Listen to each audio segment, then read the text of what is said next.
Just a quick disclaimer, the content of this video contains strong language and disturbing scenarios which may be distressing to some audiences. Viewer discretion is advised. I do not own any of the following stories, but have been granted permission to use them by the original posters. I'm a medical student doing a rotation in a hospital in Vermont, and something terrifying happened to me a few days ago. The hospital I'm rotating with is a pretty large, busy hospital. However, overnight and into the very early morning, the wards are practically dead. I had been working on a general medicine floor for the past week and normally got in closer to 5 AM. I had decided to come in even earlier Monday morning to do some chart reviews on the new weekend admissions prior to rounding. Inexplicably, I started off the morning feeling jumpy and on edge. I pulled into the hospital parking garage, which was pretty empty this early in the morning. It was midwinter and pitch black outside. As a petite female, the dark, empty parking garage made me feel uncomfortable.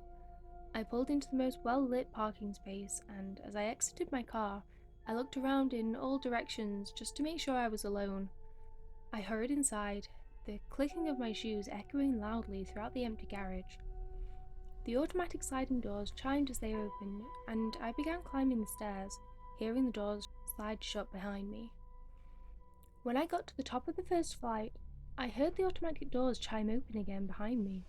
I found it odd that someone had entered just behind me without me seeing them in the parking garage first, so I paused to listen for footsteps. Silence. Leaned over the side rail to look at the first floor landing, which was mostly hidden from my view. An elongated shadow fell across the floor, unmoving. After a moment, I heard the sliding doors close again.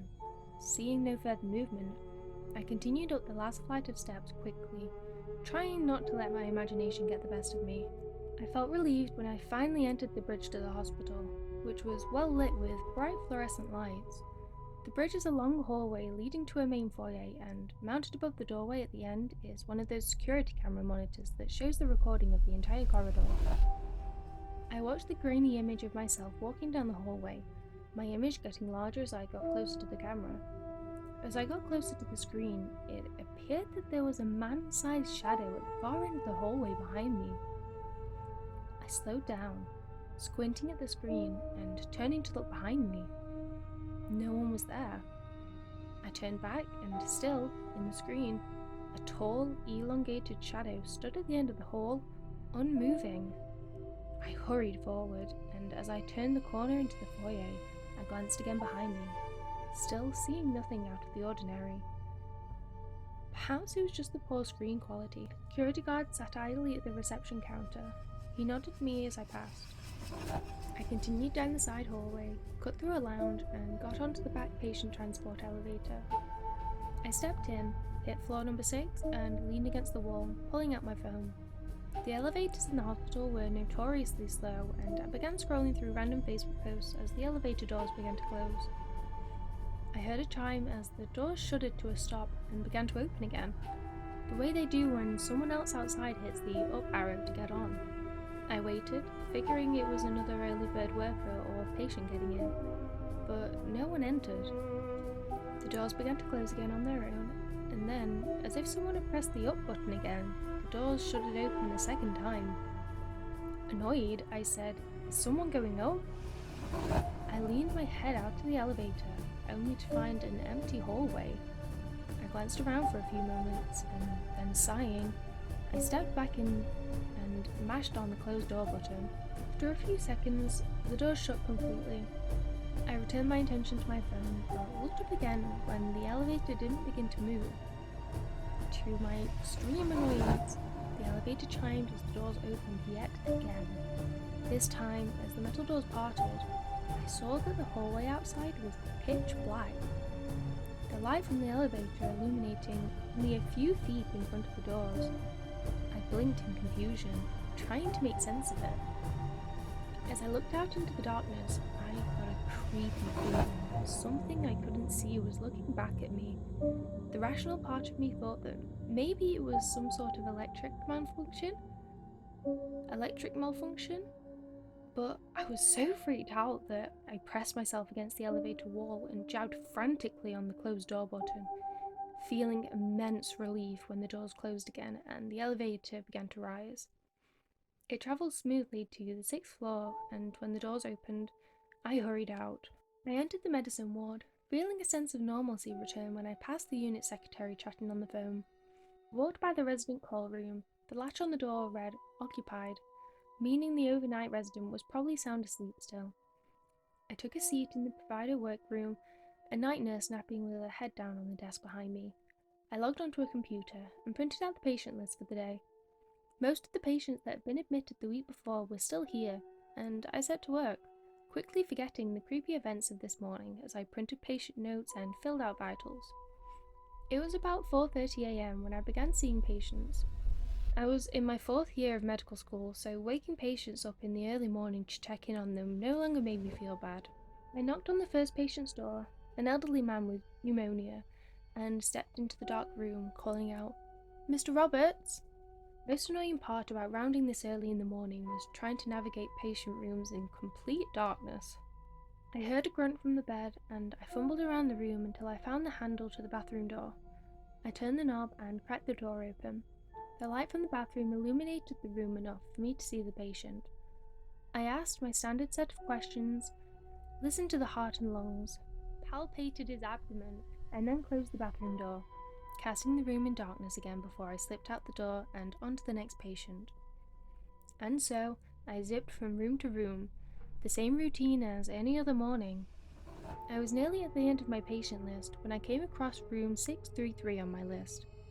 Regan Rose, 94-year-old female, admitted for fever of unknown origin, found to have lymphadenopathy and a diffuse rash. Beneath it, there was a checklist of labs to follow up. The patient had been admitted Friday afternoon.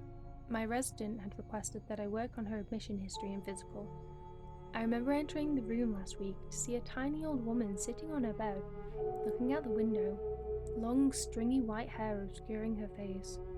Her bare arm was covered in purple-black boils, and her fingers ended in long, overgrown nails. She had turned to look at me when I entered, both eyes covered in a white film. Her lips cracked over a toothless smile. She answered all my questions in a quiet, thin voice. I remember being able to feel her ribcage beneath her gown as I listened to her lungs, which rattled as she breathed. My resident ordered a multitude of labs on her to get to the bottom of her mysterious illness, but could not find anything conclusive. She was pleasant enough, but she looked like she had climbed out of the morgue, and I had hoped she would have been discharged by now. It was just past 5 a.m, and it was still pitch black outside. Day staff wouldn't be arriving until around 6 a.m. I knocked quietly on room 633's door, then slipped inside, closing the door behind me. The smell hit me as I took a step forward. A putrid, decaying sulphur smell assaulted my nose. "Mrs. Rose?" I called out to the oppressive darkness in the room. "Yes?" a thin voice replied, sounding like the creaking of a rusted hinge. "It's Sophie. I'm the medical student that you met Friday afternoon."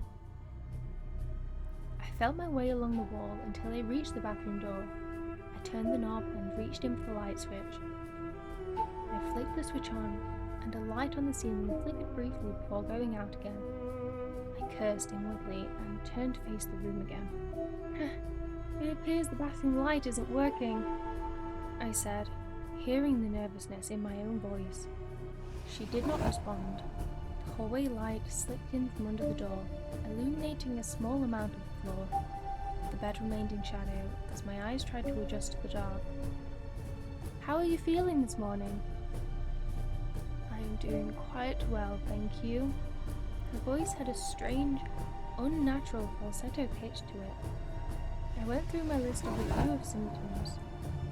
"Any chest pain? Shortness of breath? Abdominal pain? Diarrhea?" And each question she answered, no. The voice getting quieter and quieter until I had to step closer to the bed to hear her. "Mind if I take a listen to you?" I asked, one hand on the stethoscope. "Not at all, my dear," she said, sounding oddly amused. I approached the bed carefully, just able to make out the outline of her thin form under the blanket. As I got closer, the smell became more potent. I tried breathing in through my mouth only, and pressed my stethoscope to her chest. Her lungs sounded rough and raspy, like forced air through an old paper bag. I could not hear a heartbeat over the sound, though. I repositioned my stethoscope many times. I figured the combination of my inexperience and the thickness of the blankets hindered my attempts. As I listened, her hand lifted from her side, and her ice-cold, leathery fingers brushed over my arm, her long nails scraping lightly over my skin. I pulled back, shuddering. "You have such lovely skin, Sophie." Her voice suddenly sounded deeper and husky. "Thank you," I stammered, feeling thoroughly creeped out. She was chuckling now, low in her chest, the sound deep and animal-like. By now, my eyes had adjusted to the dark, and I could make out some of her facial features through the shadows. The light from under the door was reflected in her glossy eyes, which were fixed upon me, wide and unblinking. Her mouth was twisted into a gaping, toothless grin. I wanted to get out of there, but it occurred to me that I needed to turn on the light and examine her rash before I left. "Mrs. Rose, I just need to turn on the light for a moment," I said, stepping back. Her smile vanished. "No, don't. Not the light," she rasped, sounding alarmed. "Only for a moment," I said, as I leaned over her nightstand table. I felt around for the light cord that hung at the head of every bed. "No, no, no, no!" she yelled, thrashing her head back and forth.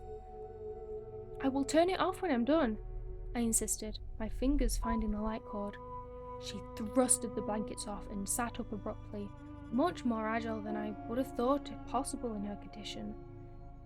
"I said no, you fucking bitch!" she boomed, her voice deep and inhuman. She leapt out of bed, and I heard the sound of bare feet slapping against the floor as she sprinted towards me. I didn't have time to react. The full force of her bony body slammed into me. I tried to back away, but she grabbed my arm, her fingernails biting painfully into my skin. Her other hand grabbed a fistful of my hair. She yanked me backwards with more strength than her frail arm should have had. She began shaking me, tearing at my hair. I tried to wrench myself free, but she was too strong. I pulled at her fingers and felt them crack as they bent backwards, but she still held on. Her face was near mine, and that inhuman voice hissed into my ear. "I'm going to wear your skin, you fucking bitch." Over and over again as she shook me. The sounds of my own screams filled the room as I struggled to get away. Suddenly, I was thrown backwards against the wall. At that moment, the hallway door burst open as a few nurses barged in. "What is going on in here?" one of them said, flicking on the light to the room. "Mrs. Rose attacked me," I gasped, gesticulating towards the bed. I slowly sat up. The nurses looked bewildered as they glanced at me, then to the bed, and back. The room was silent. One of them knelt down, brushing my hair away from my face. "What are you talking about? That patient is dead." "No, that's impossible. I came in here, we talked, and she grabbed at me and..." I stammered, getting to my feet and looking towards the bed. The woman's body lay in the bed, completely still, her arms rigid at her side, her skin grey and her features lifeless. The bed sheets were slightly disheveled, the only sign of any disturbance. The room was silent, absent of the harsh breath sound that I had heard earlier. I had seen dead bodies before, and there was no question that she was dead. "She is dead," I squeaked. "Since when?" The nurses shifted uneasily behind me. By now, a few other workers from the floor had gathered in the doorway. "Several hours ago. Transport is here now to take her body to the morgue," one of them said.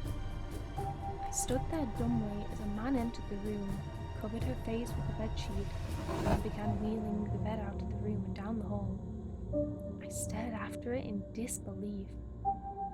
"What did you do to your arm?" one of the nurses asked. The arm that had reached for the light switch was covered in deep, bloody scratches. As I washed my arm in the sink, I heard the nurse whispering to the overnight resident outside the room, who had finally woken up. He entered the room, and clearing his throat, he said, "It is, difficult for everyone involved when a patient passes away. Why don't you take the next few days off?" He patted my shoulder awkwardly. I knew at this point that no one believed me. I nodded in agreement and left. On the drive home, I tried to pretend I'd imagined the whole thing in my exhausted state of mind. However, later, at home when I was showering, I found a long, cracked fingernail tangled in my hair. I vomited after that and drove straight home to spend some time at my parents' house. I still haven't been able to make sense of what happened. Hi there! So, this was my first no sleep story on this channel. I've been doing mostly Let's Not Meet so far, so I wanted to change it up slightly. Also, a bit of a longer one this week to make up for last week's video. I'll say it again, I really appreciate everyone who's taken the time to watch my videos, comment, like and subscribe. And I've been really touched the last few days from the support of the narrator and horror community, so thank you all you guys for that. As always, if you want to see more content, hit that subscribe button and the notification bell to be updated when I post new videos. Also, like and comment if you enjoyed this one. If you have any ideas of what you want me to cover next, or just want to chat, my email is malevolentyt@gmail.com, or hit me up on Twitter @malevolentyt. Thanks again guys, I'll see you in the next one.